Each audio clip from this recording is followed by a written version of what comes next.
사회적 경제센터, 사회적 경제 들어보셨나요, 혹시? 사회적 경제라는 말. 경제라는 말은 아시죠, 다? 학생 이름이 뭐죠? 송정헌. 송정헌 개인의 경제가 있죠. 돈을 어디서 벌어요? 송정헌 학생은? 지금은 부모님께서 지금은 계속 주시고, 그전에는 그렇게 안 한 적도 있어요? 지금까지는 그렇게 부모님께서 해주시고. 그럼 그 돈 받으면 어떻게 써요, 주로?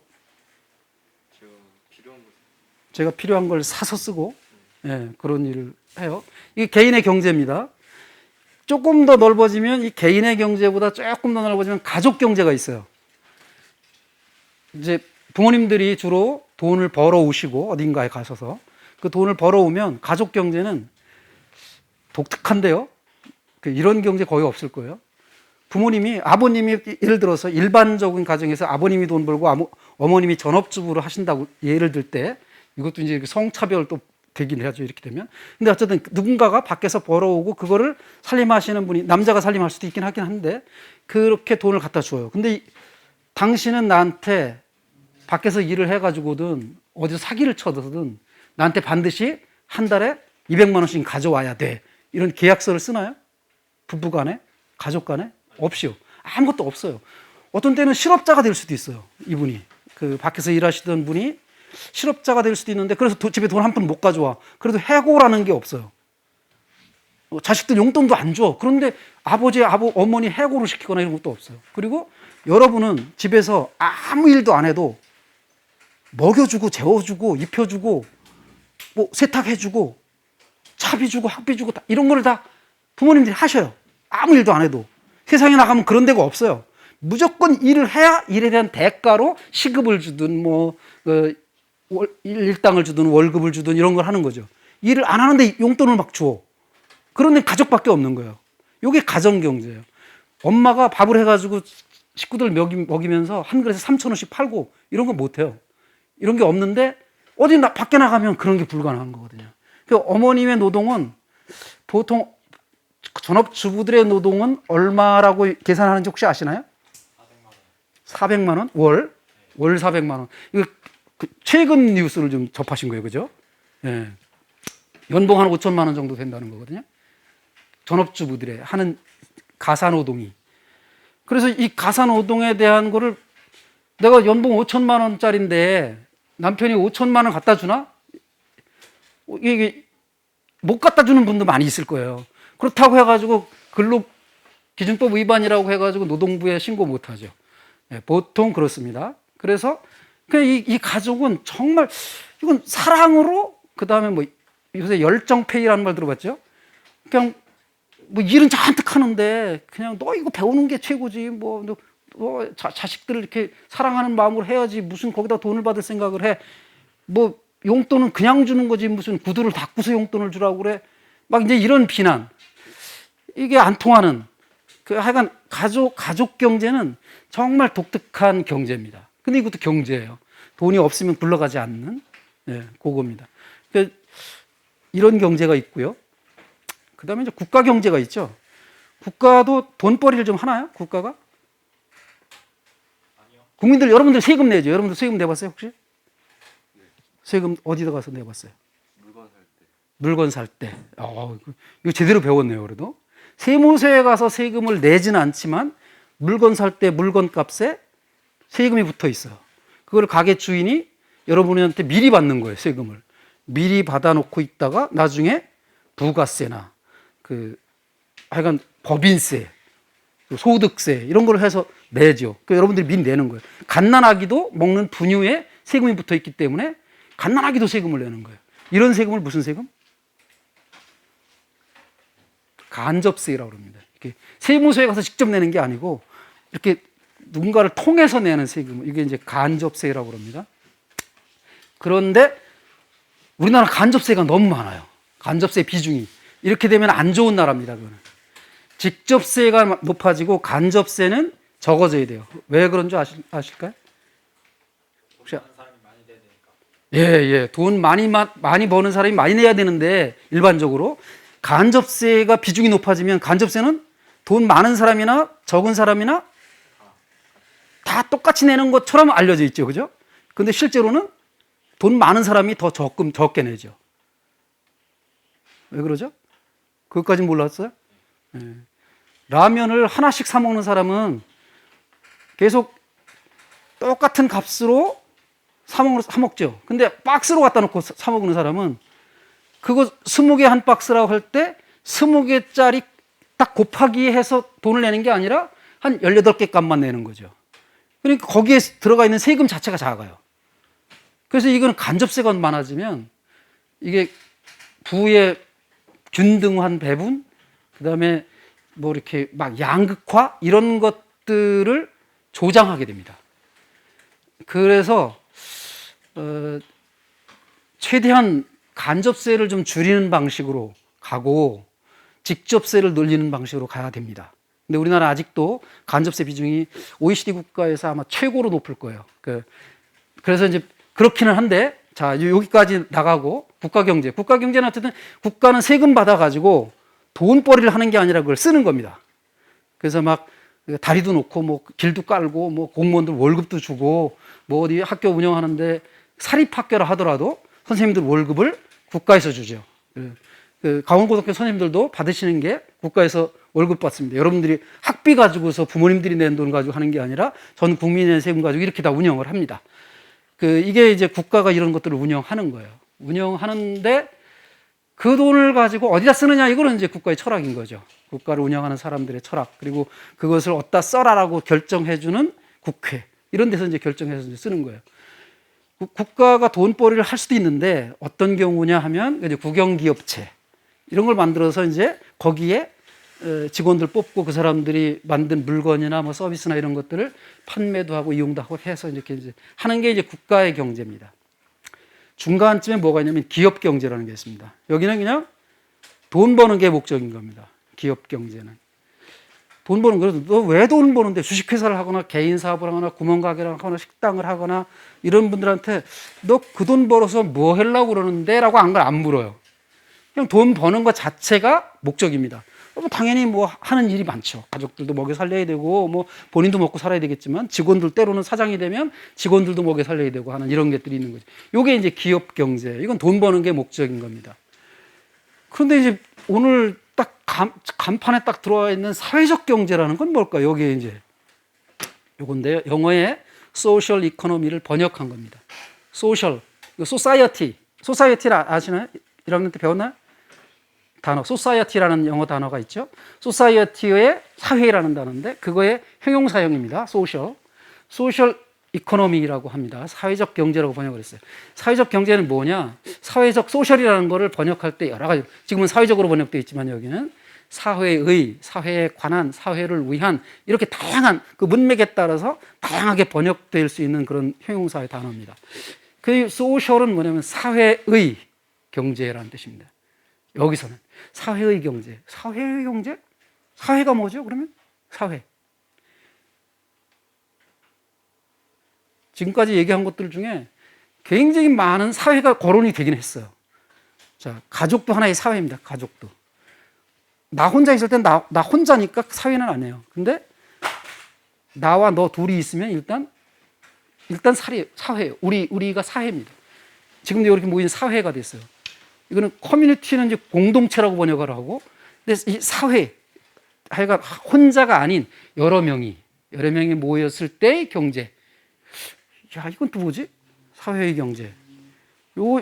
요거는 오늘 핵심으로 다루려고 하는 협동조합이 대표입니다. 사회적 경제. 협동조합. 이것은 기업 경제와 좀 전에 얘기했던 가족이나 국가처럼 돈벌이가 목적이 아닌 그런 경제가 있다고 그랬잖아요. 그런 경제와 돈벌이가 목적인 이 두 가지를 합친 거예요. 뭔가 좋은 일을 해야 돼요. 뭔가 좋은 일도 해야 돼. 좋은 일도 하는데 돈도 벌어야 돼. 맨날 돈을 어디서 걷어서 뭐 회원들끼리 돈을 걷어서 좋은 일, 우리 뭐 장애인들 무슨 시설에 기부하자. 그래? 아, 저 좋은 일이다. 그래, 그러면 너 다달이 10,000원씩 낼래? 자, 학생이 무슨 돈 있어? 우리 1,000원씩만 걷자. 그래서 그 돈 걷어서 매번 걷어서 갖다 줄 수도 있죠. 그것도 좋은 일이죠. 근데 좋은 일을 하는데 돈은 못 버는 거야. 근데 이제 한 200년 전쯤에 유럽에서부터 야, 좋은 일도 하되 돈도 벌어가면서 좋은 일 할 수 없을까? 근데 목적이 돈 버는 게 먼저 목적이 아니고 좋은 일이 먼저 목적이에요. 그래서 사회를 먼저 내세웁니다. 사회에 뭔가 흐르는 뭔가 문제가 있다. 어떤 문제가. 국가도 해결 잘 못하고 있고, 이제까지 기업들도 잘 안 되고 있고, 가족들도 못하고 있는, 개인들도 못하고 있는 뭔가 문제가 있어. 이거 저런 거 했으면 좋겠어. 그런 게 막 눈에 띄어. 근데 국가도 안 하고 국가가 국민들 세금 잔뜩 걷어서 1년에 500조 정도의 예산을 쓴다는데 도대체 예산을 어디다 쓰고 저런 일을 안 하지? 라고 하는 게 여러분들 눈에 띄는 게 있을 거예요, 아마. 근데 이제 그런 것들을 유럽에서부터 이제 발견하기 시작했어요. 그래서 야, 요거를 좋은 일을 하자. 저거를 해결하자. 요새 체인지 메이커 교육 같은 거 혹시 받아보셨나요? 체인지 메이커 교육 받을 때 여러분들이 이제 체인지 메이커, 체인지를, 변화를 만드는 사람이라고 생각을 하고, 여러분들은 일단 주변에서 발견되는 여러분들이 느끼는 문제, 그 문제가 뭔지를 딱 캐치를 하고, 좋다, 저거 문제가 있어. 이제 문제라고 딱 느끼는 순간, 여러분들 또래들이 만든 아주 유명해진 일이 하나 있어요. 학교 오가는 길에 새들이 많이 길바닥에 떨어져 죽어 있는 모습을 보고, 이게 뭐지? 나중에 알아보니까 저기 무슨 투명한 유리벽이 하나 있는 거야. 그래서 새들이 거기 자꾸만 부딪혀가지고 죽어. 학생이에요. 학생들이 그걸 발견했어요.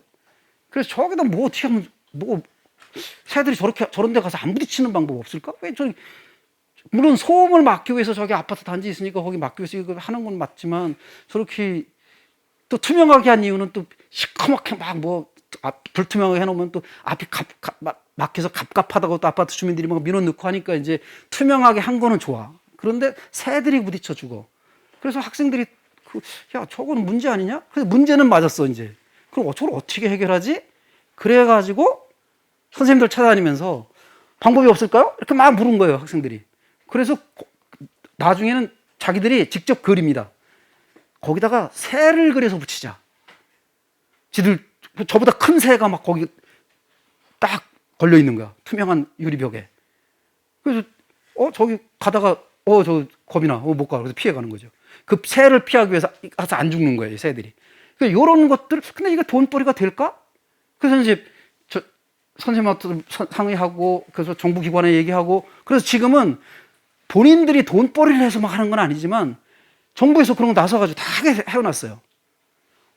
이런 일들을 하는 겁니다. 이제 이런 일들을. 근데 그 중에는 이제 돈벌이가 생기는 일들도 있는 거죠. 찾아야 됩니다. 이제 돈벌이도 생기는 일들을 찾아서 합니다. 이런 경제를 사회적 경제, 돈벌이를 하되 그 돈벌이가 목적이 아니라 좋은 일을, 사회의 어떤 문제를 해결하기 위한 그런 돈벌이. 예, 어렵습니다. 굉장히 어렵습니다. 돈벌이 자체가 어렵거든요. 좋은 일 하는 것도 어렵고요. 근데 두 가지 다 성공하려면 어렵죠, 정말. 그죠? 예, 어려울 겁니다. 그래도 해보겠다고 하는 게 이제 사회적 경제인데, 그 중에 대표적인 거는 조금 이따도 설명하겠지만 협동조합입니다. 협동조합. 그런 센터를 놓고 여기에서 이제 예산을 씁니다. 제 통장에 이제 여기서 여러분들한테 이렇게 하고 나서 사진 찍고 증거자료 올리고 그러면 여기서 제 통장에 돈을 줍니다. 예. 이런 경기도 사회적 경제센터라고 하는 겁니다. 얘가 여기까지 됐나요? 예. 저를 소개하겠습니다. 예. 저는 원래 독일 문학을 전공한 사람입니다. 독일 문학에서 박사학위를 독일 문학으로 받고 대학에서 시간 강사 참 오래 하다가 한 20년 전에 2000년부터 재작년까지 외래 교수로 이제 강의를 좀 하던 사람인데, 뒤늦게 이제 2015년 강의하면서 협동조합이라는 걸 알게 됐어요. 그래서 이제 제가 협동조합이라는 거를 하게 됐는데, 지금 평택에 있는 댕굴이라고 하는 거는 평택에 있는 한 마을 이름입니다. 시골 마을.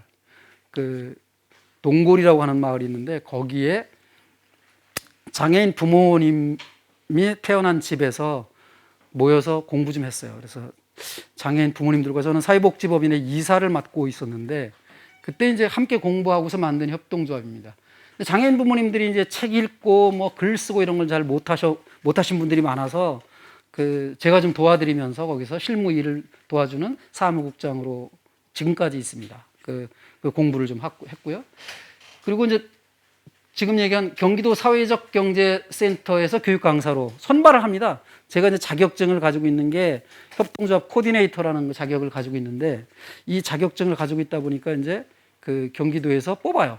이런 자격 가지고 있는 사람, 협동조합 강의하러 다닐 수 있는 사람, 뭐 무슨 서류 갖춰서 내세요. 그러면 이제 냈는데 떨어진 사람도 있고 이제 이렇게 선발되는 사람도 있고 그래요. 뭐 때문에 그렇게 되는지 모르겠는데 저는 이제 이런 군데 세 군데에서 이제 선발이 됐어요. 실제로는 세 군데가 아니라 이게 좀 너무 커져가지고 서울과 강원 하나로 묶었고 경기와 인천 하나로 묶었고 충남 대전 하나로 묶고 그러니까 여기가 세 군데죠. 이렇게 다 뽑았어요. 그래서 이런 데다가 이제 서류를 냈는데 한 군데는 떨어지고 저도 한 군데는 떨어졌습니다. 그리고 이제 다른 데서 이제 채용이 돼서 비정규직이지만 이렇게 매칭을 해줍니다.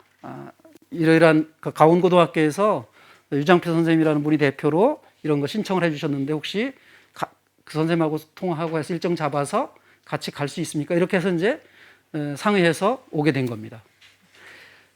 그리고 이제 지금 저기 이성민 PD님 와 계신데 OBC 더원 방송이라고 저희 후배들이 하고 있는 인터넷 언론사입니다. 여기에서 사회적 경제, 뭐 협동조합이나 이런 것 찾아다니면서 이사장님도 소개하고 뭐 시사 관련 있으면 어떤 분들 모셔다가 인터뷰도 진행하고 하는 객원 MC로 가끔 이제 촬영하러 다니고 있습니다. 그런데 거기다 얘기를 했더니 여기서 이제 제가 강의하는 모습을 좀 촬영했으면 좋겠다 이렇게 얘기가 나와서 이렇게 촬영하게 됐습니다. 저 연락처 이렇고요. 이메일 주소 이렇습니다. 혹시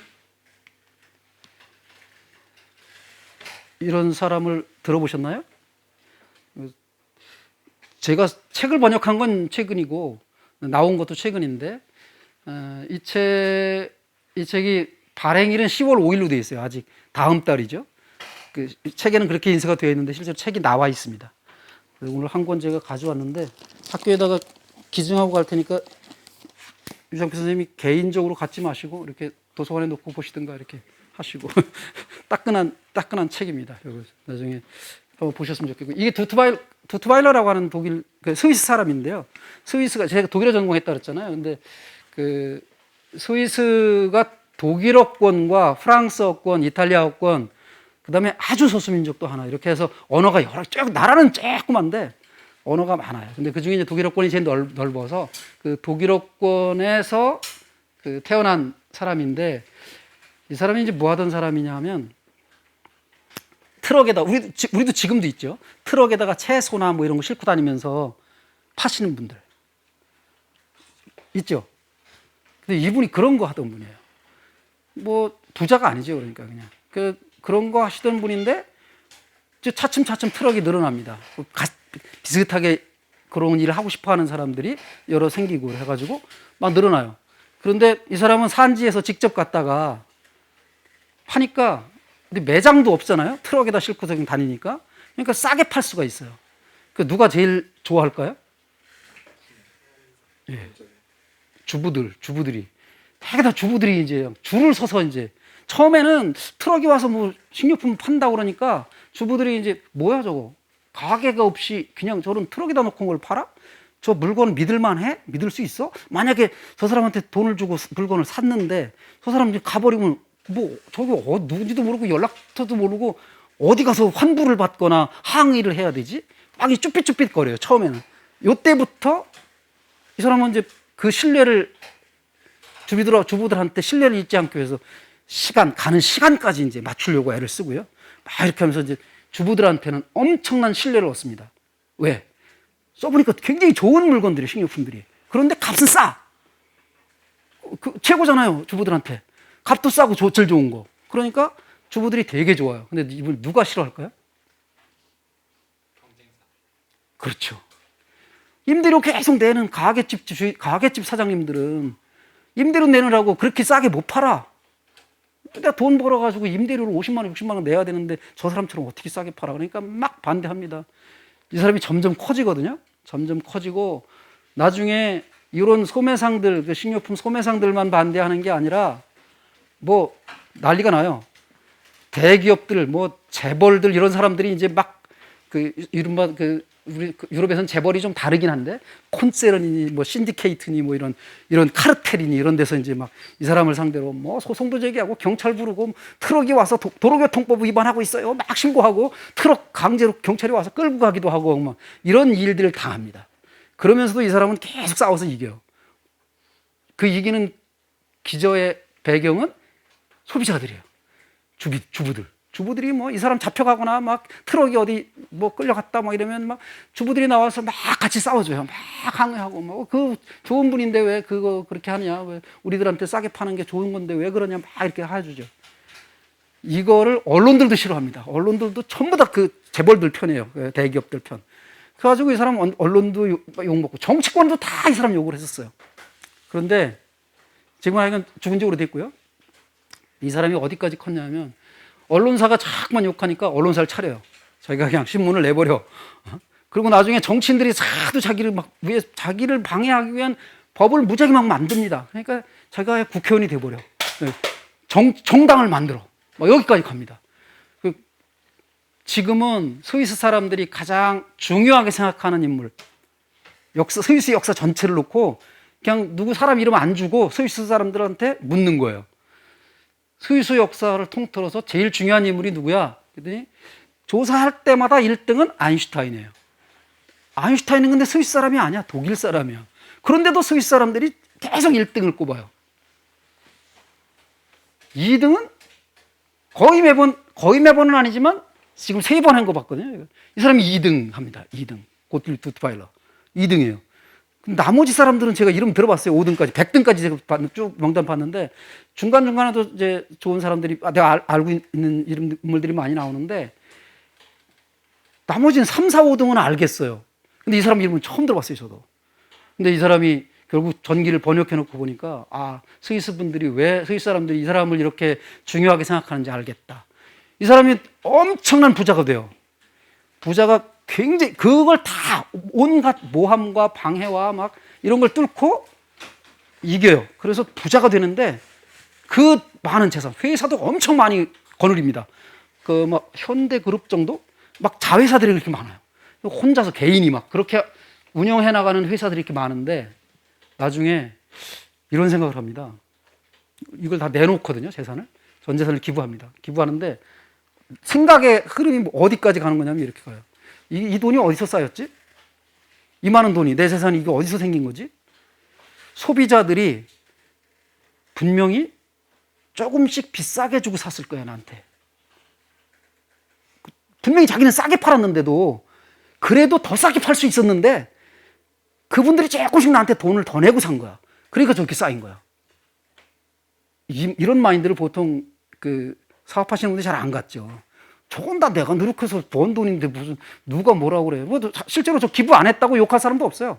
그냥 부자인 거죠. 뭐 그렇게 고생해서 자수성가해서 돈 많이 벌었네 이런 정도인데 하나 소비자들이 나한테 비싸게 샀을 거다. 또 하나 우리 회사에 와서 일하는 사람들, 직원들 이 사람들이 월급을 조금씩 덜 받아간 거야. 이런 생각을 해요. 그래서 내가 개인이 이렇게 돈을 벌었어. 그러니까 결국은 이걸 이분들에게 돌려줘야 되겠다. 그래가지고 협동조합으로 만들어라 이거를 기부합니다. 처음에 사람들이 여기 나중에 책에도 나오지만 그냥 이런 식으로 나옵니다. 협동조합으로 할 테니까 여러분들 그 조합원으로 오실 분들 손 드세요. 뭐야, 저 출자금 내야 되는 거 아니야? 거기 돈도 내야 되고 그 내가 또 운영에 책임도 져야 되는데 그냥 물건만 사 먹는 내가 그 소비자가 편하지. 회사를 운영하는데 내가 조합원으로 돈까지 내고 거기에 관여를 해가지고 거기서 막 적자 남은 거 어떻게 해? 내가 돈을 또 더 꼬라박아야 돼? 막 이런 고민도 하고. 그다음에 공짜로 뭐 출자금을 준다고 그러니까 그런 거예요. 당신들이 나한테 비싸게 사가지고 그렇게 한 거니까 여러분들한테 돈을 그냥 나눠드릴게요. 출자금이 생긴 거예요, 갑자기. 하나도 안 냈는데? 근데 안 낸 게 아니죠. 옛날에 낸 거죠, 옛날에. 그런데 이 사람은 옛날에 옛날에 낸 거라고 하고, 이제 주부들은, 일반 주부들은 난 그렇게 따로 돈 낸 적이 없는데 출자금이라고. 그런데 그냥 공짜로 다 출자금을 낸 걸 해준대. 이거 의아하다. 이래가지고 그걸 예를 어떻게 들자면 이렇게 들어요. 시장에 나가가지고 5만 원짜리를 들고 야 이거 5만 원짜리입니다. 이거 5만 원에 사지 말고요. 만 원에 사가세요. 누군가가 그런다고 치면 분명히 5만 원짜리인데 근데 사람들이 전부 다 의심하는 거예요. 저거 뭐 뒤에 뭔가 있다. 저 공짜로 다 저 5만 원짜리를 만 원에 팔리가 있어 4만 원 손해 보고 저 사람이 미치거나 아니면 내가 사기를 당하거나 저 사람한테 저거 분명히 사오는 순간 내가 손해 볼 거야. 뭔가 그러니까 저렇게 하고 다니지. 이런 의심들을 스위스 사람들이 다 그랬대요. 초기에 이 사람이 전 재산 기부할 때. 예. 그랬는데 이제 동의하는 사람들이 첫 번째 출발할 때 한 10만 명이 모입니다. 조합원으로. 그 대규모 협동조합이 하나 생긴 거죠. 돈도 안 내고 뭐 옛날에 낸 거 가지고 이런 걸 한 사람이. 그래서 스위스 사람들이 존경한다기보다 중요하다고 생각하는 인물 역사에서 이 사람이 있고 그다음에 앙리 디낭 들어보셨죠? 앙리 디낭 뭐 한 사람이죠? 잘 못 들어봤나요? 페스탈로치도 못 들어봤나요? 로저 페더러 못 들어봤나요? 다 몰라요? 저는 다 들어봤는데. 우리나라의 테니스 선수 중에 정희현이라고 아시나요?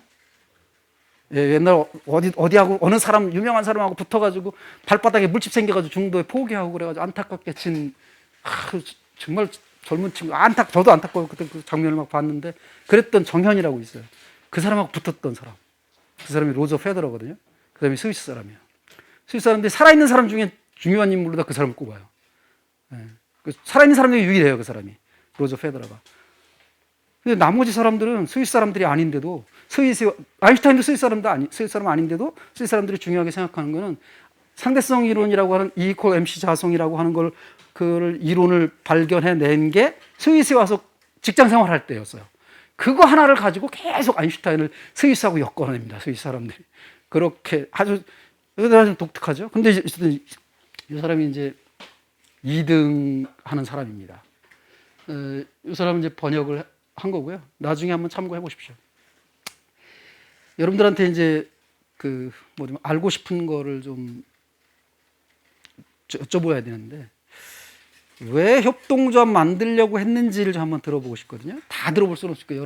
많으니까 자원에서 그냥 좋아요. 친구가 꼬셔서도 좋고요. 예, 선생님한테 혼날까봐 뭐 선생님이 강제로 해라고 그래서 협동조합이 뭔지도 모른다고 그러지 않았었나요? 네, 한번 얘기해 보세요. 아니었어요? 손 들은 거 아니었어요?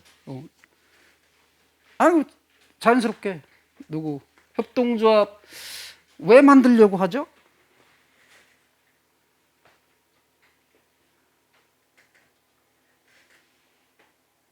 협동조합이 뭐 같아요? 근데 협동조합 뭔지도 잘 몰라요? 왜 왔어요? 그럼 여기 어떻게 오게 됐어요 여기에? 네, 얘기해 보세요. 발언을 열심히 잘 하고 있는 게 있어서. 강연 듣는 거 생각하고 강연이다 생각하고 오셨다. 또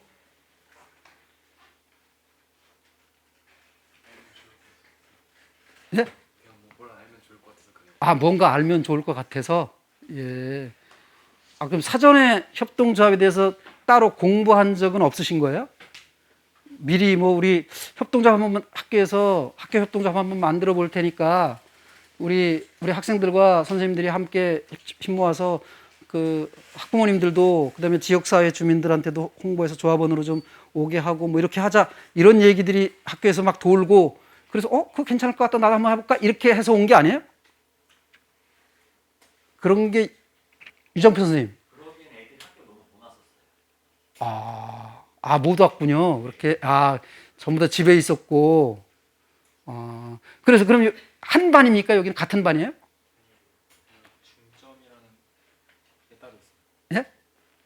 학교에 중점 교육 과정이 있는데요. 네. 친구들 이제 로봇 중점 교육 과정 아이들인데 학생들이 이제 스마트팜을 이제 주를 이뤄서 한 아이들이라서 이 친구들이 듣게 한 거예요. 로봇 연구하시는 발명가들이세요? 그러면 이 로봇으로 농업에 뭔가를 좀 주어서 그런 거 하시려고 하시는 분들이신 거예요? 그거를 선생님께서는 한번 협동조합을 해보신 거고, 예. 그러면 좀 이해가 됐습니다. 이게 원래 이렇게 하면 안 되는 건데, 예. 협동조합은 이제 자발성이 있어야 되거든요. 아까 같은 방식으로 해야 제가 쭉 예를 들었던 방식으로. 그러니까 예를 들면, 자, 이런 뭔가 좋은 일이 있을 텐데, 이런 일을 협동조합 방식으로 해보자. 주식회사로 할 수도 있을 텐데, 왜 굳이 협동조합일까? 이런 것들을 좀 고민도 해보고, 협동조합이 뭔데요? 그 협동조합은, 엄마 너도 궁금하면 찾아봐. 인터넷에서 찾아보든가, 뭐, 협동조합이 뭐긴, 주식회사가 어떻게 다른지 보고, 뭐, 이렇게. 그래서 관심 있으면 오고, 이렇게 이제 해야 자발적으로. 근데 이제, 그게 이제 원래는 그런 식으로 절차를 밟는 게 협동조합이 성공하는데 지름길입니다. 근데 하기 싫은 사람들 억지로 모여놓으면 협동조합 관심도 없는 사람들 모여가지고 하잖아요. 그러면 열심히 하려고 하는 사람들은 힘 빠집니다. 인원수가 많다고 그래요. 조합원 숫자가 많아졌다고 해가지고 좋은 게 아니라 그냥 맨날 옆에서 그냥 남들은 열심히 하려고 그러는데 뭐 짜증만 내고 막 이러는 사람 한 명만 딱 있어도 다수결은 아니더라도 그런 사람이 하나 있으면 협동조합 못해요. 정말 힘들하고 피곤하거든요. 그래서 조금 이제 파악이 됐어요. 이제 일단 약점이 하나가 생긴 거예요. 여러분들한테 이제 그러나 그 기왕에 이렇게 왔으니까 좀 의지를 지금부터라도 한번 불살라 보시고 한 반쯤 떨어져 나가. 나 얘기 들어보니까 한 3시간 강의 들어보니까 협동조합은 나하고 안 맞아. 이럴 수도 있어요. 그렇다고 그 사람이 나쁜 사람이 아니에요. 제가 안성시 장애인 부모회 초대 회장을 하신 분을 만나 뵀어요. 평택에서 이제 장애인 부모님들하고 그 협동조합 공부를 하고 있는데 그때 안성시 장애인 부모 회장님을 한 분을 수녀님께서 이제 소개를 해주셔서 그분을 만나보라고 굉장히 좋은 분이다 그래서 만나봤어요. 그랬더니 막상 만나보니까 저는 그분을 몰랐는데 그분은 저를 알고 있더라고요. 학교 선배래요, 제가. 그래서 어쨌든 그런 신뢰 관계가 생겼어요. 그래서 밥 한 끼 같이 먹고 평택에서 이런 걸 하고 있는데 협동조합 만들 거다 조만간 장애인 부모님들이 안성에서도 장애인 부모님들이 모여서 뭐 협동조합 하나 만들어 보면 어떻겠냐. 그래서 뭐 이렇게 전문가 하나 불러다가 이렇게 교육도 하고 공부도 하고 하면서 같이 해보자. 그래서 그랬더니 선배님 뭐 책 가지고 있으면 하나 주세요. 그래서 책을 하나 주었어요. 제목은 우리 협동조합 만들자라고 하죠. 그러니까 거의 성서처럼 쓰이는 협동조합 처음에 만들 때 이제 공부하는 책인데요. 그 책을 줬더니 마침 호주 출장 가게 됐는데 비행기 안에서 읽을 책 없었는데 잘 됐다고. 그러면서 이제 빌려갔어요. 그러고 나서 한 일주일 있다가 이제 와가지고 전화가 왔어요. 선배님 저는 협동조합 빠질래요. 그러는 거예요. 그래서 그 장애인 부모님들한테 굉장히 신뢰도 얻는 그런 분이거든요. 그런데 왜 그러냐고 그랬더니 자기는 안 맞대요. 협동조합. 책 쭉 읽어보니까 협동조합 체질하고는 안 맞다는 거예요. 그래서 그래 안 맞는 사람도 있어요. 사람은 굉장히 좋은 분인데 남하고 협동하는 게 잘 안 되는. 협동이 안 된다고 그래가지고 나쁜 사람은 아닌 거죠.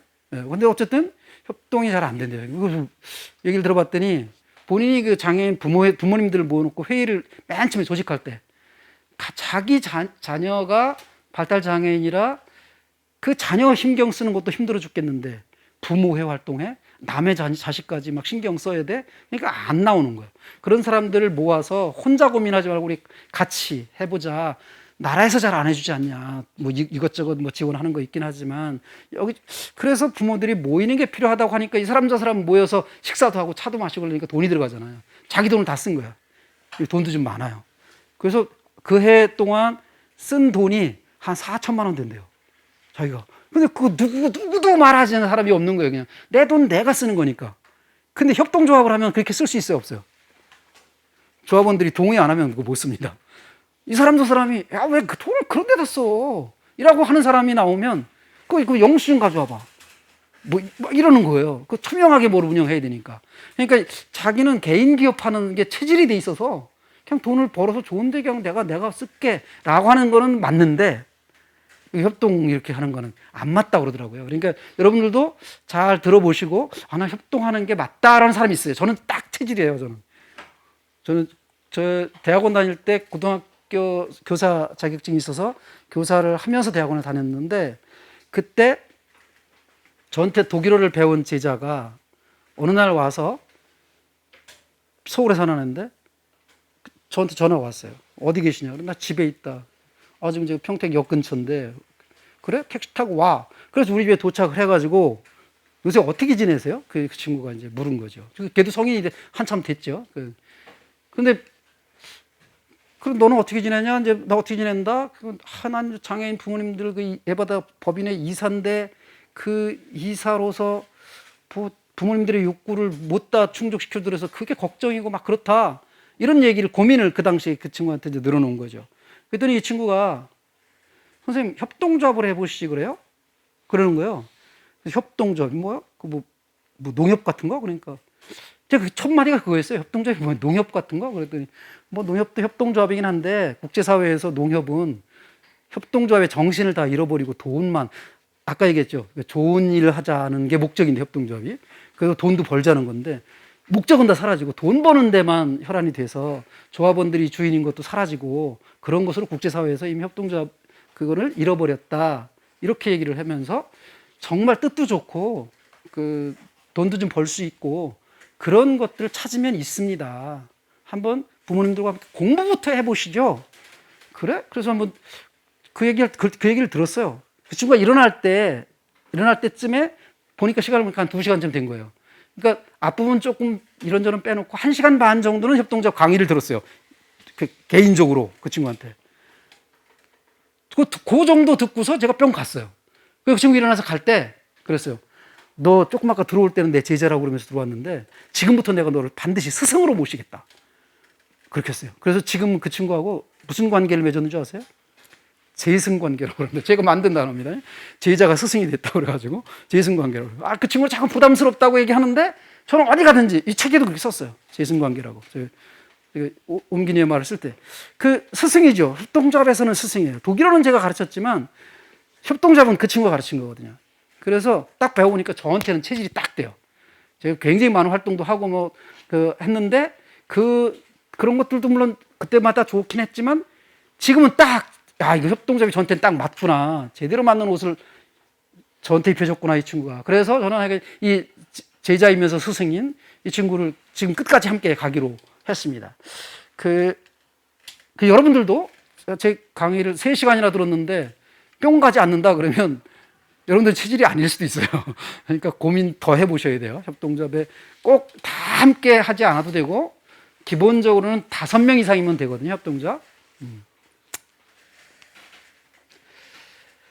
그럼 이것도 이제 질문이 웃기는 거죠. 여러분들이 오늘 배우고 싶은 게 없는 거네요. 그러니까 뭘 알아야 될지 모르고 그냥 백지 상태에서 와 있는 거니까 넣어주면 넣어주는 거고 그냥 주입시켜줘요. 여러분들한테.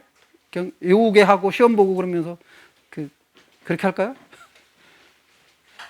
혹시 여기까지 한 거에서 궁금한 거 있나요? 워낙 명쾌한 설명을 하니까 질문거리가 안 나오죠? 알고 싶은 것도 없다? 더 이상 여기서 강의 끝내도 된다? 그건 아니고요. 조금만 더 들어보고 있어요. 일단 포기하더라도 한 3시간 다 듣고 나서 포기해요.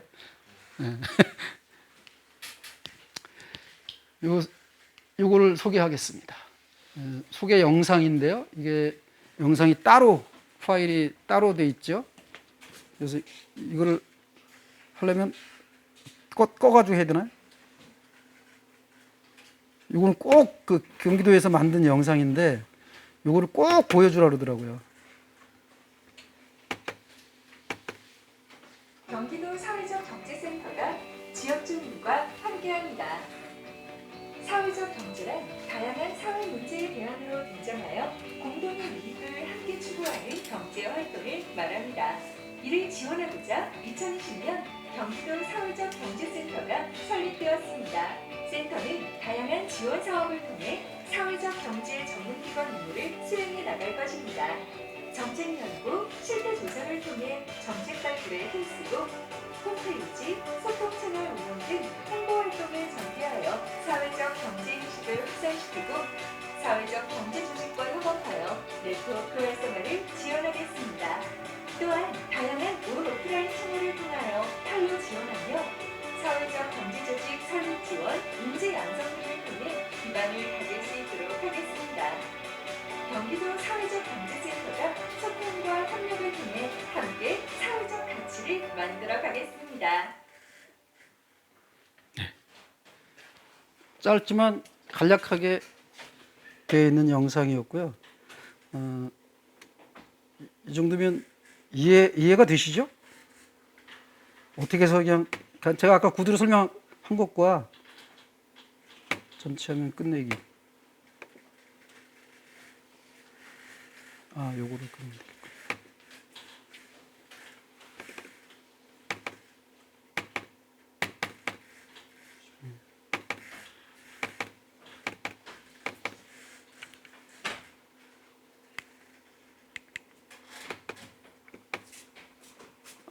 있습니다. 현재 슬라이드부터. 예, 됐습니다. 다음번에 조직은 이렇게 돼 있답니다. 저도 뭐 구체적인 내부 조직까지는 잘 모르고요. 여러 가지 일을 많이 하는 센터입니다. 부천에 있고요. 이런 일 합니다. 이제 상담 전화도 하고, 오늘 같은 경우가 이제 이렇게 찾아가는 교육이에요. 찾아가는 협동조합 교육을 이런 데서 합니다. 그리고 이건 이제 기본 교육이라고 그래서 이거는 이제 협동조합 이렇게 만들기 전에 사전에 이렇게 하는 교육이 이제 기본 교육이고요. 그다음에 뭐 맞춤형이라고 그래가지고 다양한 교육들을 합니다. 뭐 노동법도 이제 직원도 쓸 수 있으니까 협동조합이 조그맣게 시작을 한 것 같지만 대학교를 운영하는 협동조합도 있습니다. 네, 그래서 이거 굉장히 큽니다. 몬드라곤 같은 경우는 우리나라 현대 그룹에 그 맞먹는 스페인에 있는 조그만 협동조합에서 출발했는데 뚝딱뚝딱 날로 만들기 시작해서부터 출발했던 그런 그 협동조합이 거기서 대학을 운영합니다. 그 대학 몬드라곤 대학교 교수가 한국에 와서 그 한국의 협동조합들 다니면서 강연도 하고 뭐 지도도 하고 뭐 그렇게 합니다. 여기 안성에도 혹시 국수나무라고 하는 분식집 있나요? 국수나무 잘 몰라요? 네, 그거 본사가 협동조합으로 전환했습니다. 네, 해피브릿지라고 하는 협동조합. 자, 이런 것들을 하여간 하는 기관입니다. 협동조합이 뭐냐고 하고 정의가 있는데 이런 거는 이제 외울 필요는 없고요. 내용은 좀 알아둘 필요는 있습니다. 협동조합은 ICA라고 해서 국제협동조합연맹, 여기에 이제 우리나라 큰 협동조합들이 많이 가입이 돼 있어요. 그 전 세계적으로 있는 협동조합인데, 협동조합 연맹인데, I는 인터내셔널이고 C는 협동조합의 영어 단어 코어퍼러티브라고 하는 게 그 협동조합입니다. 그걸 alliance, 그래서 연맹입니다. 그러니까 국제협동조합연맹은 이런 규정을 합니다. 그리고 미국 농무성이라고 하는 데서 또 협동조합은 이렇게 규정을 했어요. 그런데 이거는 거의 소비자 협동조합을 이렇게 얘기하는 것 같아요. 소비자 협동조합. 그런데 한국에서는 좀 늦게 생겼어요. 한국에서는. 그러다 보니까 다른 나라 사례를 좋은 점을 땄어요. 좋은 점들을. 그게 늦게 후발주자로 출발하면서 장점은 그거예요. 다른 나라들이 하는 것, 세계 선진국이라고 하는 나라들이 협동조합의 역사가 깊은 나라들이 하던 것들 좋은 점을 따서 협동조합 기본법이라는 데다 담았어요. 그래서 내용이 좋습니다. 한국계. 그래서 이것만 좀 아시면 돼요. 협동조합이라고 하면 재화는 물건을 뜻합니다. 재화라고 하는 것은 그 소비재, 뭐 생산재 이럴 때 재화입니다. 물건이나 용역은 영어의 서비스입니다. 발달 장애인들에게 그 언어 치료나 뭐 이런 것들을 해주는 그것을 서비스라고 그러죠. 그건 물건을 파는 게 아니잖아요. 그죠? 그 서비스 해줍니다. 언어 치료를 해준다, 뭐 물리 치료를 해준다, 뭐 감각 치료, 뭐 동물 매개 치료 이런 걸 해준다. 그럴 때 그것은 서비스라고 합니다. 그러니까 이런 것들을 물건을 팔기도 해요. 가게에서 물건을, 자동차도 팔기도 하고 이렇게 하는 거죠. 그런 거 물건이나 서비스를 사는 것과 구매, 생산하는 것, 판매하는 것, 그리고 제공하는 것. 서비스는 제공한다 그러죠. 판매한다고 그러지 않고. 그런 것들을 협동으로 영위하는 거예요. 협동으로. 영위한다는 얘기는 그냥 한다는 거예요. 협동으로 함으로써. 혼자 하는 게 아니라 협동으로 함으로써 조합원의 권익. 여러분들이 나중에 이제 출자금 조금씩 내면 조합원이 되는데 그 조합원의 권익 향상을 위해서, 조합원들의 권익 향상을 위해서 그 회사는 뭔가를 해야 돼요. 회사입니다. 협동조합도. 그런 것을 조합원의 권익을 위해서도 해야 되고, 그 다음에 맨 마지막에 지역사회에 공헌해야 되는, 이게 좋은 일이에요. 이제 지역사회에 공헌해야 됩니다. 뭔가. 이게 협동조합입니다. 이거 우리나라 기본법에 나와 있는 정의예요. 이렇게 하면 또 애우는 사람이 있어요. 이걸. 시험에는 안 나지만 애운 거 억지로 잊어버릴 필요는 없고요. 그냥 꼭 외울 필요는 없습니다. 역사는 유럽에서 시작됐다 그랬죠. 1700년대에 살았던 로버트 오웬이라고 하는, 이 사람은 지금 오웬이즘이라고 하는 정도의 그 사람의 철학을 따르는 사람들이 지금도 있어요. 오웬이즘. 이 사람은 이제 협동조합 한 사람은 아니고 사장님인데 처가 무지하게 부잣집의 딸과 결혼을 했어요. 그 방적 공장 사장님이었는데 장인어른이 이분한테 상속을 받아가지고 그걸 운영을 합니다. 그 회사를. 그런데 지금으로 따지면 그냥 착한 기업 정도 소리 들을 정도 일을 하는 거예요. 그러니까 협동조합은 아니에요. 그냥 자기 개인 회사인데 장인한테 물려받은 그런 회사인데 이 직원들한테 굉장히 잘해주는 거예요. 혜택을 많이 주는 정말 좋은 일을 많이 하는 착한 기업. 근데 이분이 나중에는 미국까지 가서 영국 사람인데 미국까지 가서 막 협동조합 마을 같은 걸 크게 막 이렇게 해보려고 하다가 실패했어요. 실패는 했는데 협동조합으로 한 건 아니지만 정신을 맨 처음에 협동조합 정신을 이 사람이 심어줬다. 그래서 로버트 오웬이 협동조합 역사에서 최초로 등장하는 사람입니다. 그 다음이 이제 조지 홀요크라는 사람 이름보다는 이 사람이 중심이 돼서 설립한 협동조합이 있어요. 영국에 로치데일이라고 하는 굉장히 이제 시골스러운 골목길에다가 매장을 하나 냈는데 28명이 1파운드씩 돈을 걷어서 우리 가게를 하나 내자고 결정합니다. 혼자서 내기에는 가게를 낼 돈도 없고 그걸 어떻게 운영을 해? 그런데 28명이 모이니까 1파운드, 그 당시 1파운드가 현재 한국 돈으로 따지면 한 100만 원 정도 된답니다. 그러니까 28명이니까 한 2,800만 원 되는 거죠. 2,800만 원을 걷는데 이제 가난한 사람들이에요. 그때 막 혹시 레미제라블이라고 하는 영화 봤는지 모르겠는데 그때 막 산업혁명 막 이럴 때는 그냥 유아노동이라고 해가지고 6살, 7살 이런 애들도 데다가 일 시키거든요. 막. 그리고 일할 때 20시간 가까이 일을 시키는 사람들이에요. 공장에 가서 그냥 그러니까 회사에서 출퇴근하는 것보다 회사 안에 그냥 기숙사 지어놓고서 거기서 먹고 자고 하고 그래서 주말에 한 번 집에 가게 하고 뭐 이러는 거거든요. 근데 급여는 적고 그런 회사 시대인데 이 사람들이 급여가 적다 보니까 집에 돈을 많이 못 갖다 준 거죠. 그래서 이제 그러니까 그 집에서 살림하시는 분은 좋은 물건, 비싼 물건을 못 사고 그래서 근데 주식이 밀가루로 만들어 먹는 빵인데 집에서 밀가루를 싸구려 밀가루를 사오는 거예요. 싸구려 밀가루를 사다 보니까 곰팡이 핀 밀가루에 모래가 섞인 밀가루 이 기록에 다 나와요. 그런 거를 사다가 집에서 이제 먹은 거죠.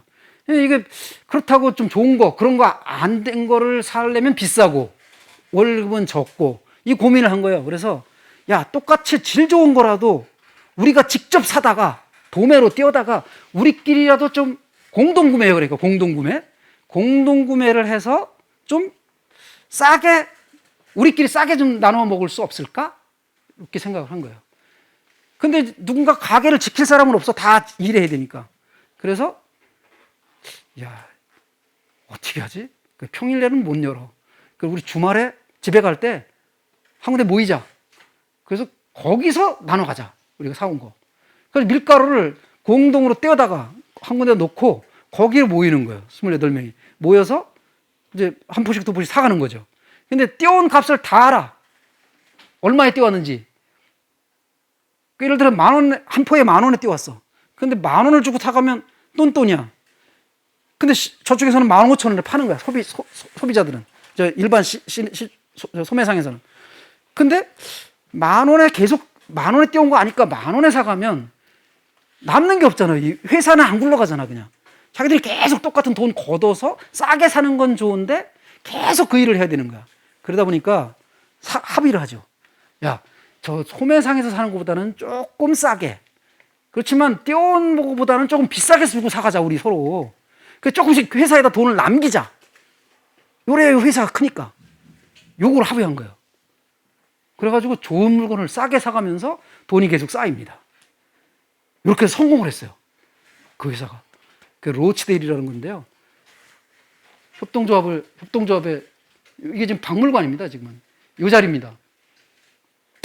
그래서 저 같은 사람들, 세계 각국에서 협동조합을 좀 한다, 그런 사람들은 성지순례 가듯이 꼭 한번 가보고 싶은 곳. 최초로 성공한 로치데일이라고 하는 협동조합입니다.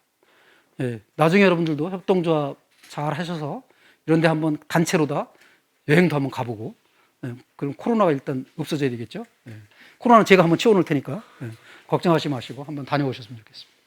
요걸 같이 만든 28명 중에 한 명이 그 홀리워크 같은 사람입니다. 그리고 라이프하이젠이라고 하는, 요거는 이제 독일의, 우리나라도 신용협동조합 있죠. 신용협동조합이 있습니다. 신협. 농협도 있지만 신협도 있어요.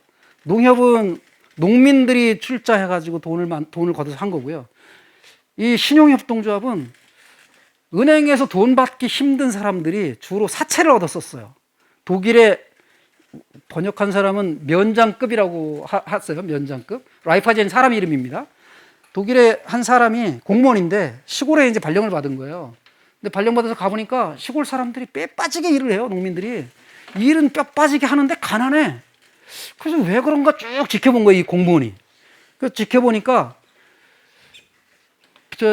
가을에 추수하면 누구는 쭉 갖다 줘. 그 수수한 곡식을. 봤더니 고리대금업자야. 그래서 농사 질 때 봄에 보니까 또 빚을 얻어. 그 사람한테 가서 빚을 얻고 1년 내내 농사 져가지고 추수하면 고리대금업자한테 갖다 줘. 그러니까 몇백 프로 이자가 막 원금의 2배, 3배 막 되는 거예요. 그러니까 이 사람들이 계속 그렇게 고리대금업자한테 돈을 뜯기는 걸 보고 이 면장쯤 되는 공무원이 이런 제안을 합니다. 집안에 있는 돈 모두 다 가져 나오세요. 동전도 좋습니다. 다 가져 나오세요. 그거 한번 모아봅시다, 우리가. 그래서 조그만 은행 하나 만들어 봅시다, 우리가. 그래가지고 고리대금업자들이 받는 저런 그 이자율, 엄청난 저런 고리대금 하는 그런 돈 이자를 받는 게 아니라 훨씬 싸게 정말 필요한 사람들한테 우리가 심사해서 대출해 주는 거 합시다. 이걸 한 거예요. 이게 성공한 거예요. 그래서 고리대금으로부터 해방시켰습니다. 이 라이프하이젠 뱅크라고 하는 게 독일에도 생기기 시작했고, 이게 이제 전 세계로 퍼져서 우리나라에도 신용협동조합, 이게 생긴 겁니다. 신협이라고 줄이죠. 그래서 농협은행보다 신협은행이 한국에서도 협동조합의 정신도 아직 잘 지키고 있습니다. 농협은 아까 욕먹는다 그랬죠. 그런데 신협은 잘 유지하고 있습니다. 물론